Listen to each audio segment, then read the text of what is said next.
Hello everyone, welcome back to another video of this channel. IT madam, hope you all are doing great. So guys, आप में से बहुत सारे लोग हैं जिन्होंने ये क्वेश्चन पूछा है कि TCS में इन्विजिलेटर कैसे बने. So guys, मैंने कई बार आपको बताया और आज भी मैं आपको बताने वाली हूँ वो ऑनलाइन प्रोसेस जिससे कि आप TCS के अंदर इन्विजिलेटर के लिए अप्लाई करोगे. तो देखो, सबसे पहले तो उसका एक लिंक होता है जो कि मैं आपको बताने वाली हूँ आगे इस वीडियो में. तो बेसिकली उस लिंक पे क्लिक करके आप एक फॉर्म को फिलअप करते हो और वो फॉर्म को फिलअप करने के बाद आप सबमिट कर देते हो. एंड कई लोग हैं जो कि इस काम को कर चुके होते हैं एंड उनकी जो सबसे बड़ी शिकायत है वो यही होती है कि भाई हमने फॉर्म फिलअप कर दिया लेकिन हमें कॉल नहीं आया है. मैं पहले भी आपको क्लियर करी हूँ कि देखो, कॉल हर किसी को नहीं जाएगी. कॉल सिर्फ उन्हीं को जाती है जो बेस्ट सुटेबल कैंडिडेट होंगे. मान लो अगर उनको 10 लोगों की ज़रूरत है तो वो 40 लोगों को कॉल करते हैं लेकिन फॉर्म उनके पास 4000 पहुंचते हैं.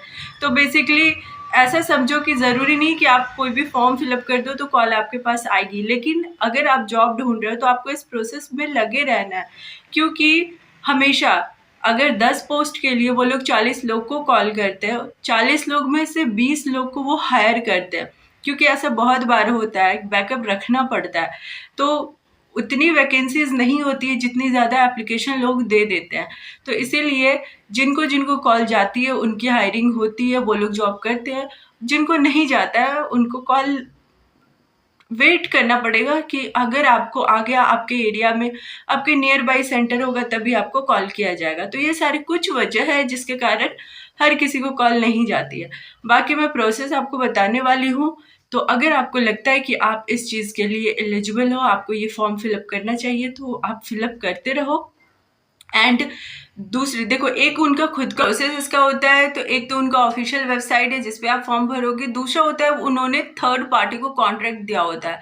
तो थर्ड पार्टी को जो कॉन्ट्रैक्ट मिलता है, फिर क्या होता है ना, उसका प्रोसेस अलग है. थर्ड पार्टी के फॉर एग्जांपल अविगन जो है, कभी कभी लोगों को अविगन के थ्रू भी TCS की जॉब मिल जाती है. तो ऐसे भी होता है, यानी कि बेसिकली वो हायर करते हैं थर्ड पार्टी एजेंसी को एंड वहां से हायरिंग होती है.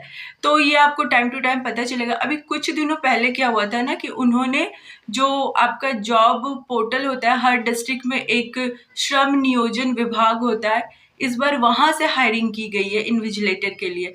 तो आपको अलग अलग तरीके के बारे में पता होना चाहिए. अलग अलग जो जॉब के साइट है उस पर आप विजिट करते रहो जॉब के लिए, तो आपको पता चलेगा जॉब से रिलेटेड. तो श्रम नियोजन वाला वीडियो भी मैंने डाला था जिससे कि कुछ लोगों को हेल्प हुई थी. तो इस बार इन्विजिलेटर की हायरिंग जो है वो डायरेक्ट श्रम नियोजन विभाग में जाकर के की गई है. तो ऐसे ही है, हर बार अलग अलग माध्यम से हायरिंग होती है, लेकिन हाँ, होती ज़रूर है, ये बिल्कुल भी फेक नहीं होती है.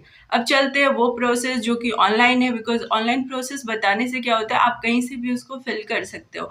बाकी अगर श्रम नियोजन विभाग, तो जो आपके डिस्ट्रिक्ट में होंगे आप वहीं पे अप्लाई करोगे. तो ये श्रम नियोजन वाला अलग अलग टाइम अलग अलग जगह लगता है. कहीं कहीं पे रोजगार कैंप लगते हैं, वहां से भी हायरिंग होती है. तो चलते हैं सीधे फोन की स्क्रीन पे एंड सारे प्रोसेस को समझते हैं कि कैसे ऑनलाइन हम लोग इन्विजिलेटर के लिए अप्लाई करेंगे. तो जी मैं आ गई फ़ोन की स्क्रीन पे. आपको क्रोम ब्राउज़र में आना है एंड क्रोम में आने के बाद आपको TCS इन्विजिलेटर टाइप करना है. TCS इन्विजिलेटर ही बस टाइप करना, क्योंकि और TCS इन्विजिलेटर जैसे करोगे वैसे ही सबसे ऊपर वाला जो है फॉर्म वो खुल जाएगा, TCS इन्विजिलेटर. अभी मैं यही वाला आपको फॉर्म भर के दिखाऊंगी कि किस तरीके से हम लोग ऑफिशियल जो इन्विजिलेटर वाला है TCS इन्विजिलेटर वो फॉर्म कैसे भरा जाएगा. लेकिन इसके अलावा जब वैकेंसी बहुत ज़्यादा होती है तो अलग अलग जॉब पोर्टल naukri.com, इंडीड, इन सब पे भी आती है. तो ये ऑफिशियल वेबसाइट है. तो यहाँ पे सबसे पहले देखो, हमारा TCS का जैसे ही खुलता है रजिस्ट्रेशन फॉर्म, हमें सबसे पहले स्टेट भरना पड़ता है. इसको थोड़ा सा मैं जूम करती हूँ. जब आप स्टेट भर देते हो उसके बाद है सिटी. सिटी के बाद आपको नेम अपना भरना पड़ता है. ठीक है, नेम आपको जो भी रहेगा, फर्स्ट नेम एंड उसके बाद लास्ट नेम. देन आपको यहाँ पे अपना कॉन्टेक्ट नंबर फिल करना होगा. उसके बाद आपको अपना ईमेल, ये सब चीज़ों को भरते समय याद रखना वही ईमेल भरना जिसे आप रेगुलर चेक करते हो. देन इन्विजिलेटर का एड्रेस, आपका जो भी ऑफिशियल डॉक्यूमेंट में एड्रेस है आप उसी एड्रेस को कंप्लीट एड्रेस भरोगे, बिकॉज़ आपको इसमें अपना ऑफिशियल डॉक्यूमेंट आईडी भी देना पड़ेगा। जब एड्रेस आप पूरी तरीके से भर लोगे उसके बाद आपको क्वालिफ़िकेशन अपना फुल भरना है। देखो ये वाला जो भी जॉब है ये तो हमारा ऑफिशियल पेज है, लेकिन मोस्टली लोगों को ना जब naukri.com, इंडीड इन सब पे आती है तो वहाँ से बहुत ज़्यादा जॉब मिलती है, क्योंकि उस समय नीड होती है और तभी नीड के कारण वो लोग थर्ड पार्टी के पेजेस पे, थर्ड पार्टी वेबसाइट पे जॉब को लिस्ट करते हैं। तो आप लोग हमेशा जब भी जॉब ढूंढते हो तो ये सब चीज़ को ध्यान में रखना। इसको तो ज़रूरी फॉर्म को भरना, उसके बाद दूसरे ऑफिशियल वेबसाइट भी देखना। क्वालिफ़िकेशन उसके बाद हमें भरना है। देन हमें अपना पैन कार्ड का नंबर भरना है। आईडी प्रूफ में, क्योंकि मैं पैन कार्ड ही यहाँ पे दे रही हूँ इसलिए आईडी प्रूफ में मैं पैन भर ली। जो भी है ना, आप अच्छे से स्क्रीन को रोक रोक के देखना। एक्सपायरी डेट फिर हमें भरनी है। अब हम लोग यहाँ पे जो भी आईडी प्रूफ देंगे उसका हमें फ़ोटो यहाँ पे डालना है। मैं इस फॉर्म को भर नहीं रही हूँ क्योंकि ऑलरेडी अगर मैंने डिटेल सेंड कर दी ना तो फिर वहाँ फिल हो जाता है, तो मैं लेकिन आपको पूरा प्रोसेस समझा रही हूँ। सबसे पहले हमें यहाँ पे एक अपना फ़ोटो भेजना है। फ़ोटो याद रखना कि फ़ोटो का साइज़ जो है ना वो लगभग 5-6 MB तक ही होना चाहिए, बिकॉज़ फ़ोटो साइज़ के कारण आपका फ़ोटो ये फिर लेगा नहीं। बस मैं यहाँ ऐसे ही रैंडमली कोई फ़ोटो दे रही हूँ। देखो इसका साइज़ बड़ा होगा तो ये आपका अपलोड होगा नहीं और यहाँ पे एरर आ जाएगा। देखो आ गया रेड से लिखा हुआ, तो ये एरर है, इसीलिए आप फ़ोटो के साइज़ को ध्यान रखना। जब आपका फ़ोटोग्राफ अपडेट हो जाएगा उसके बाद नेक्स्ट में आपको सिग्नेचर भरना है।